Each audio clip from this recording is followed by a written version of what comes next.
काम बहुत बड़ा भयंकर दुखदाई होता है, क्योंकि गुरु से झूठ, मित्र से चोरी, गुरु से झूठ, मित्र से चोरी, की होई निर्धन, की होई कोड़ी।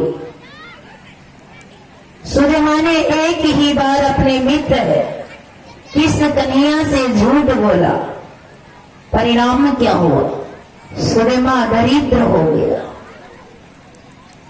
एक झूठ के कारण गुरु माता ने दिया था कि तुम दोनों लकड़ी चुनने जंगल जा रहे हो, मैं चना भूंज के देती हूँ। लकड़ी चुनते चुनते बड़ी जोर से भूख लगे तो दोनों मिलके खा लेना। गुरु माता ने एक पोटली बना करके दे दिया। दोनों जंगल में चले गए लकड़ी चुनने के लिए। लकड़ी चुनने के क्रम में बारिश होना शुरू हो गया, आंधी उंधी आना शुरू हो गया। दोनों भाग दौड़ करने लगे और अलग अलग वृक्ष के आड़ में दोनों छिप गए। बड़ी देर तक बारिश होने लगी, समय भी बहुत अधिक हो गया था। सुदामा ने पोटली खोलकर चना निकालकर कुटुर कुटुर खाना शुरू कर दिया। बगल के वृक्ष के आड़ से भगवान कृष्ण कन्हैया देख रहे थे। कन्हैया ने कहा, मेरे मित्र सुदामा, तुम चना खा रहे हो, मुझे भी दो ना, मुझे भी बहुत जोर से भूख लगी है। सुदामा ने कहा, नहीं नहीं दोस्त, मैं कुछ खा नहीं रहा हूं, बस ठंड के मारे मेरे दांत कड़कड़ा रही। बोले, नहीं तू कुछ खा रहा है? बोले, नहीं नहीं मैं खा नहीं रहा हूं। भगवान कृष्ण ने कहा, तू खा रहा है, मुझे दे ना। बार बार मना करता रहा कि नहीं मैं खा नहीं रहा हूं, खा नहीं रहा हूं। भगवान कृष्ण ने कहा, कोई बात नहीं, तुम खा करके भी झूठ बोल रहे हो, मैं मांग रहा हूं, तुम मुझे नहीं दे रहे हो, तो याद रख, तू भी कभी मुझसे कुछ मांगेगा तो मैं भी तुझे कुछ भी नहीं दूंगा। और जानते हैं, थोड़ा सा चना अपने मित्र से चुरा के खाया, परिणाम क्या हो गया? दरिद्र हो गया, दुखी हो गए उस चना के कारण। ये कर्मों की जो गति है ना, बड़ी गहन है, और ये तो कलयुग है। कलयुग में उसका फल देर से नहीं तत्काल प्राप्त हो जाता। जो भी आप कार्य करो, आप धर्म करोगे बड़ा तन मन धन से समर्पित होकर, आप धर्मात्मा कहलाओगे, आप संत कहलाओगे, साधु कहलाओगे, भक्त कहलाओगे। पर अब थोड़ी ही देर गलत संगतियों में पड़ जाओ, आप गलत नहीं हो, आपकी संगति गलत है, आपके मित्र गलत है, आप सही है, फिर भी आपको गलत दृष्टि से देखेंगे। कहा, देखो ना, ये भी आजकल चोर बन गया। आप चोर नहीं हो, पर उनके साथ घूमने के कारण आपको उनका प्रभाव पड़ गया। हमारे संत महापुरुष कहते हैं, ये कर्मों की जो गति है बड़ी गहन है। भगवान ने खुद नर रूप धारण करके लोगों को दिखाया कि देखो मुझे, मैं मनुष्य शरीर को प्राप्त किया और कर्मों का फल मैं किस भांति भुगत रहा हूं। जैसा मुझे कर्मों का फल भुगतना पड़ रहा है, वैसे आप लोग भी बुरे कर्म करोगे तो उसका फल इसी भांति आप लोगों को भी प्राप्त होगा। फिर भी हम आप संत वचन को समझने के लिए तैयार नहीं होते। हमारे संत महापुरुष कहते हैं, हे संसार के लोगों, संतों के सानिध्य में आओ और संत वचन को अपने जीवन में शिरोधार्य करो। जब संत वचन को शिरोधार्य करोगे, आपका बिगड़ा हुआ जीवन भी बन जाएगा, चमक जाएगा। एक गांव में एक बूढ़ा बाबा था। बाबा से दीक्षा ले लिया। दीक्षा लेने के 6 महीना के बाद किशनगंज जिला रुईधासा मैदान में अखिल भारतीय संत मत सत्संग 2004 का, जहां महर्षि संत सेवी जी महाराज का पदार्पण हुआ था। तो गांव के सारे लोग जब उस अखिल भारतीय संत मत सत्संग में जाने लगा, तो ये बूढ़ा बाबा भी कहते हैं मैं कभी अखिल भारतीय सत्संग सुना नहीं हो, सो आप लोगों के साथ मैं भी जाना चाहता हूँ। गांव के लोगों ने कहा बिल्कुल चलिए, और उस बूढ़ा बाबा को भी गांव के लोग लेकर के अखिल भारतीय संत मत सत्संग में पहुंचा।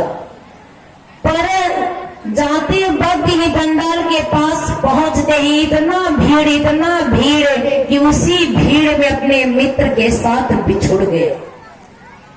बेचारा बहुत खोजा, अपने गांव के लोग उन्हें मिला नहीं, तो कहीं कोने में बैठकर 3 दिन तक सत्संग सुना, भंडारा ग्रहण किया। जब चौथा दिन सारे लोग अपने घर के तरफ प्रस्थान करने लगे, तो ये बूढ़ा बाबा भी अपना बैग बोक्चा कमंडल लिया, गाड़ी पकड़ना है घर जाने के लिए, तो रेलवे स्टेशन के तरफ बढ़ने लगे। तो देखते हैं क्या, काला कोट पहना हुआ 2-4 आदमी को, तो रिक्शा वाला से पूछते भाई ये कौन है, काला जो कोट लंबा लंबा पहने हुए है। बोले ये वकील साहब है। बोले क्या करते हैं, बोले सही गलत का फैसला करते। वो रिक्शा से उतर गया, रिक्शा वाला को पैसा दे दिया, काला कोट पहना हुआ व्यक्ति के पीछे पीछे चला।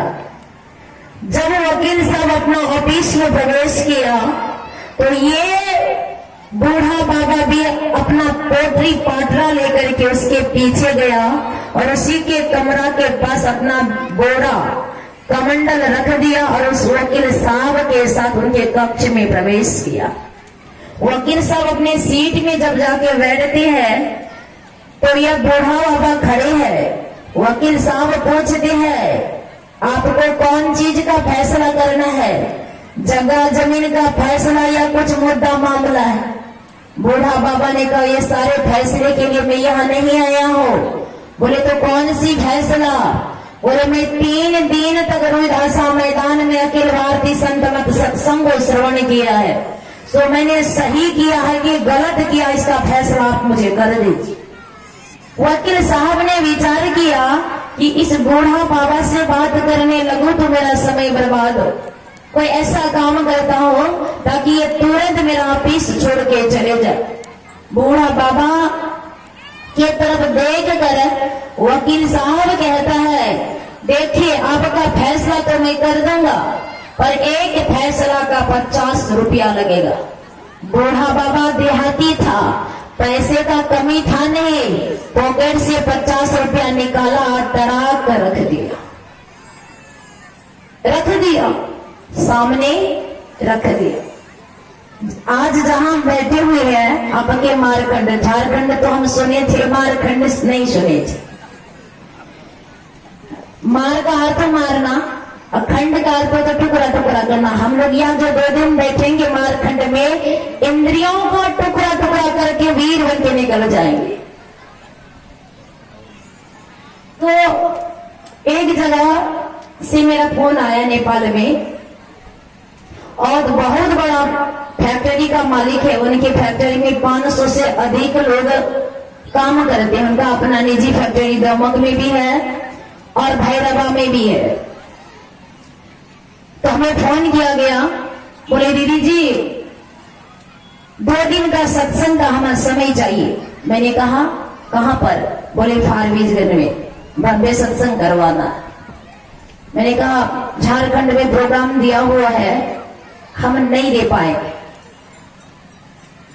तो पूछा गया वहां का सत्संग आप कितना में बुकिंग किए।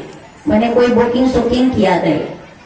बोले वहां का सत्संग का आपको डबल दिया जाएगा, वहां फोन करके आप रद्द कीजिए। मैंने कहा डबल क्या, अब चौबल भी दे देंगे तो प्रोग्राम रद्द नहीं होगा।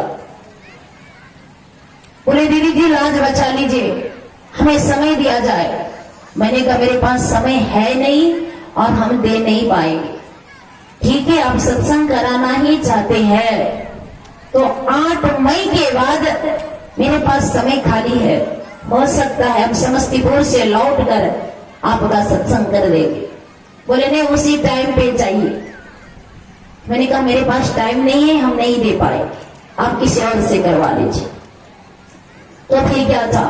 बोला अच्छा कोई बात नहीं, नहीं दे कोई बात नहीं, फिर कभी वक्त मिलेगा। मैंने कहा आपको कभी भी सत्संग का समय लेना हो तो 6 महीना पहले आप हमें जानकारी दीजिए।